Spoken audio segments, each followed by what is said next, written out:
Salut les machines, salut à toi, bienvenue sur ma chaîne YouTube où l'on parle de bonheur au travers de la santé, du sport et de la spiritualité. Ça fait longtemps que j'avais envie de faire cette vidéo que j'intitule les 3 crises majeures de la vie. C'est une vidéo qui est un petit peu difficile parce qu'il y a des vérités qu'on n'a pas envie d'entendre et pourtant ces vérités-là, elles sont essentielles à connaître pour mener une vie heureuse. Quand j'avais 20 ans, voire même 30 ans, j'aurais aimé qu'un proche ou un parent me disent écoute Sly, il va se passer ça dans ta vie, c'est quasiment sûr et certain, au moins à 80 ou 90% de chances que ça arrive. Tu dois le savoir et tu dois t'y préparer. Ce sont des crises majeures, des challenges que tu vas vivre et sache-le. Et comme ça n'a pas été le cas, écoute, 30 ans plus tard, j'ai envie d'en parler, j'ai envie de partager mon expérience et surtout de ce que j'ai pu voir aussi chez les autres et de ce que les statistiques, voire même la science, nous dit pour confirmer ces 3 crises majeures de la vie. Alors reste avec moi, on va en parler, surtout si tu es jeune, si tu as la vingtaine, ça pourrait t'intéresser.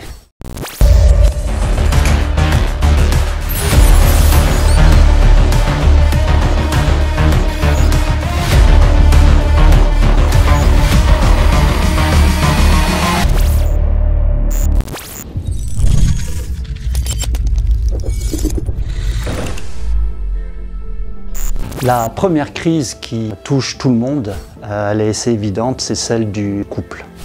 Alors pas la difficulté, le défi de rencontrer quelqu'un, je ne pense pas que ça soit vraiment un défi, c'est le couple sur le long terme. Le couple qui tient après plusieurs années, après plusieurs décennies de vie en commun, il y a une certaine lassitude, une certaine routine qui s'installe et qui potentiellement peut amener une séparation douloureuse, voire même conséquences sur l'impact sur ton bonheur. C'est pour ça que je t'en parle, et c'est pour ça que j'aurais aimé qu'on m'en parle moi en fait. Être en couple, je ne pense pas que ça soit un défi dans la vie. Les statistiques que je te mets en description, tu vas les approfondir, environ 50 millions d'adultes de plus de 20 ans en France et que 32 millions sont en couple, soit en union libre, soit pacsés, soit mariés. En revanche, un couple marié, pour 55% d'entre eux, ça sera le divorce. Et cette statistique, pour moi, elle m'amène à une réflexion, me dire qu'en fait, il est difficile de rester marié, de rester même en couple. Donc marié, mais ça veut dire peut-être que les autres styles d'union, il y a aussi des séparations qui se passent. Donc ce divorce, de ce que moi j'ai observé dans la vie, chez des proches, certains ont été très douloureux et ont une conséquence très néfaste sur ces personnes-là.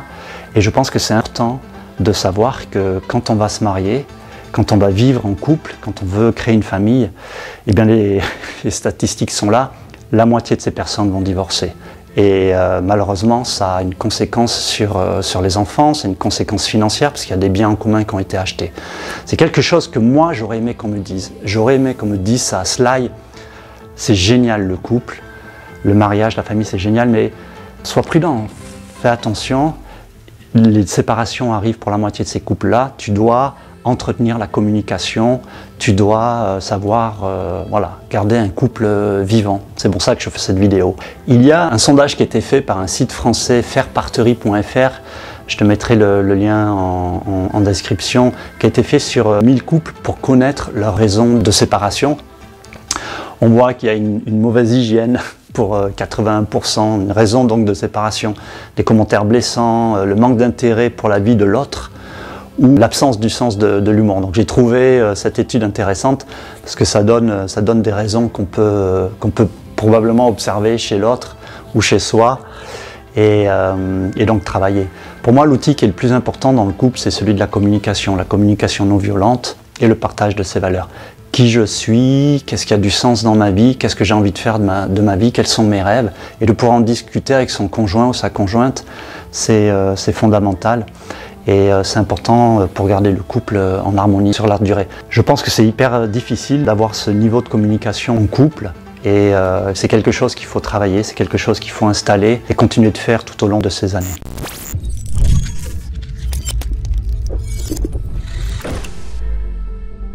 La deuxième crise de la vie, pour moi, c'est celle de la santé. Je pense que tu vas forcément rencontrer dans ta vie un gros problème de santé. Si ça n'a pas été le cas, tant mieux, mais sur 40 à 60 années de vie d'adulte, il y a d'énormes chances que tu vives un gros problème de santé. Moi, j'en ai eu 3 déjà, et j'ai pas envie d'avoir un 4e, alors je te partagerai dans quelques moments quels sont mes outils. Pourquoi je parle de problèmes de santé? Parce que les statistiques sont là aussi encore, comme celles du couple, presque effrayantes. Il y a une progression mesurée de pathologies chroniques dans notre société qui ne font qu'augmenter. Le cancer, le diabète, les maladies cardiovasculaires, les maladies respiratoires et les maladies psychiatriques. Ces problèmes de santé physique ou mentale ont de fortes chances de nous toucher. Juste une statistique hyper simple mais hyper effrayante. Un homme a 46% de chances d'avoir un cancer dans sa vie et une femme 36% de chances d'avoir un cancer dans sa vie. Je crois qu'une femme a une chance sur 8 d'avoir un cancer du sein par exemple. Pour un homme, c'est quasiment une chance sur 2 d'attraper le cancer. Ouais, c'est effrayant, ça veut dire que le cancer touche une majorité de gens. On le sait, on en entend parler constamment autour de soi. Et je pense qu'il faut se préparer dès la jeunesse à diminuer ses risques. Il est difficile de dire qu'on n'a pas de cancer. Pour moi, je ne sais pas si... J'espère ne pas avoir de cancer. En tout cas, je fais tout pour diminuer les risques de cancer. Et là, la science, elle est très claire là-dessus. Toutes les études sont claires de quoi faire pour diminuer les chances de maladies chroniques. Donc si je te partage ces chiffres, c'est pour te dire que moi personnellement, je pense que tu auras dans ta vie un problème de santé et que je te pousse à y réfléchir. Je te pousse à t'intéresser à la santé comme la base, la fondation de ton bonheur. En tout cas, c'est ma philosophie de vie. Par exemple, est-ce qu'une fois par semaine, tu fais quelque chose par rapport à ta santé? Est-ce que tu regardes une vidéo qui va t'instruire ou t'amener du savoir par rapport à la nutrition, par rapport à l'alimentation, par rapport à la santé? Est-ce que tu fais des exercices? Est-ce que tu apprends sur ton sommeil? Voilà, la santé, ça devrait être le centre de nos vies parce que même si tu es riche, connu, célèbre, avec un problème de santé comme un cancer, tout s'effondre. Donc il faut sécuriser cette base, cette fondation de la santé pour pouvoir mener une vie heureuse.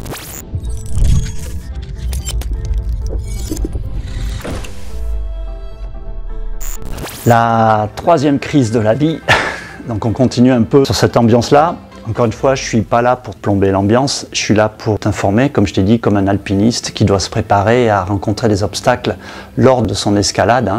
Il doit savoir quoi faire, il doit savoir qu'il va rencontrer des défis. La 3e crise, c'est la crise de la quarantaine. Alors j'aime pas trop ce terme-là en français, je le préfère en anglais. Midlife crisis, c'est la crise de milieu de vie, puisque c'est une crise qui a été étudiée comme apparaissant entre 35 et 50-55 ans. Donc, encore une fois, là, moi, je pense que tout le monde dans sa vie va vivre la crise de la quarantaine, mais à des niveaux différents. Ça va peut-être passer inaperçu pour certaines personnes, mais pour d'autres personnes, ça va être une grosse crise, qui peut être liée aux 2 premières crises dont j'ai parlé, du couple et de la santé.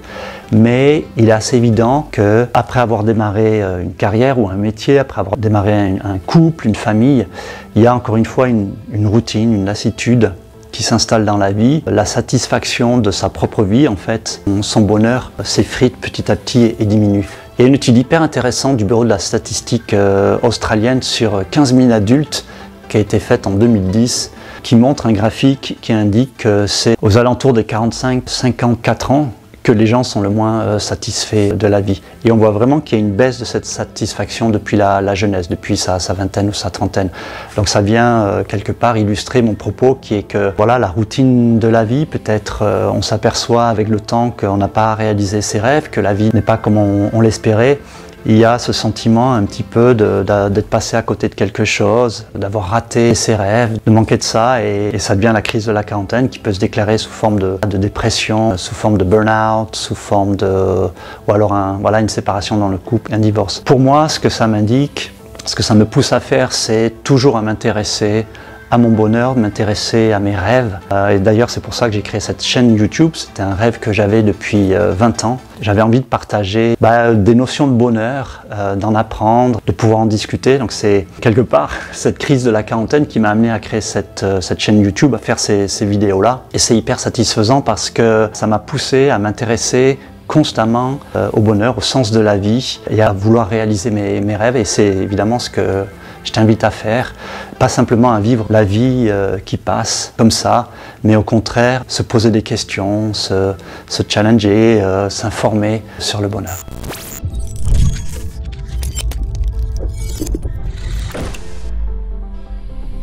Voilà, on est passé au travers de 3 crises que je considère majeures dans la vie. Je pense que tout le monde, en tout cas une bonne majorité des gens vont vivre. Le couple sur le long terme, la santé, les risques d'une maladie et ensuite la crise de la quarantaine. Comme on dit souvent, derrière une crise, derrière un problème se cache une opportunité et j'en suis convaincu. L'opportunité d'améliorer sa communication avec les autres, dans son couple, avec la personne que l'on aime, de partager ses valeurs, s'intéresser à la santé, savoir comment s'alimenter, s'intéresser au sommeil, faire de l'exercice. C'est fondamental pour baisser ses risques de maladies chroniques, voire d'accidents. Et puis ensuite, constamment s'intéresser à ce bonheur qui est le but principal de la vie. C'est un long chemin, mais c'est ce qui permet de rester heureux, ou en tout cas de continuer à vivre en harmonie dans la vie. Encore une fois, comme cet alpiniste, qui sait qu'il va rencontrer des crevasses, qui sait qu'il va rencontrer peut-être le mauvais temps et qui s'y est préparé, qui a l'équipement et qui a la technique pour aborder ces défis. On est tous des alpinistes de la vie, on a tous une montagne à gravir et je te souhaite que cette montagne soit belle, que ces défis, tu saches les aborder. Et c'était le but de cette vidéo, donc j'espère que ça t'a plu. N'hésite pas à t'abonner à ma chaîne. Ça me fait énormément plaisir, en fait, ça me soutient, ça me pousse à continuer à faire ces vidéos. Et je te revois très bientôt pour parler encore du bonheur.